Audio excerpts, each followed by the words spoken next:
Kani nga video gihimo ni nato para ma-share nato ang atong mga idea kung saan nato pag-iay.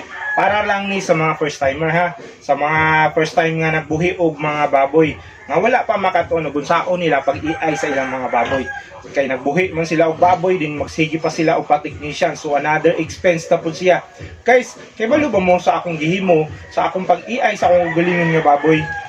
Naibanan og income ang usa ka technician? Yes, naibanan siya. Ano man, gihimo na ako siya guys nga kaugalingon ako nga mag-EI kay ngano since nga nagpa-EI ko sa una nahitabo man gud na siya nga kanang nagbayad ko din ang resulta wala siya mamabdos. Buntis hangin kung tawagon siya. Niabot siya mga 3 to 4 months. Imagine na 3 to 4 months ug pila ang akong alkanse sa akong pagpa-EI sa laing tao.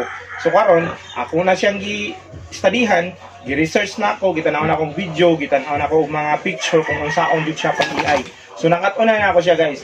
So karon kung ana ko ipakita nimo nga picture, hope nga makatunan ko na nimo. Dili siya lisod guys, sayon ra siya. Ang imuon na jud nimo is kung unsa imong nakatunan sa pagtan-aw sa video, imo na jud i-take og action. Kay wala jud na useless ang imong mga nakatunan kung wala kay himuon.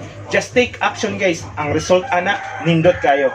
So maro to guys, kung nagustuhan nimo ang akong video, paki-like, share, comment sa ubos para atong masabutan kung unsay angay buhaton. Salamat.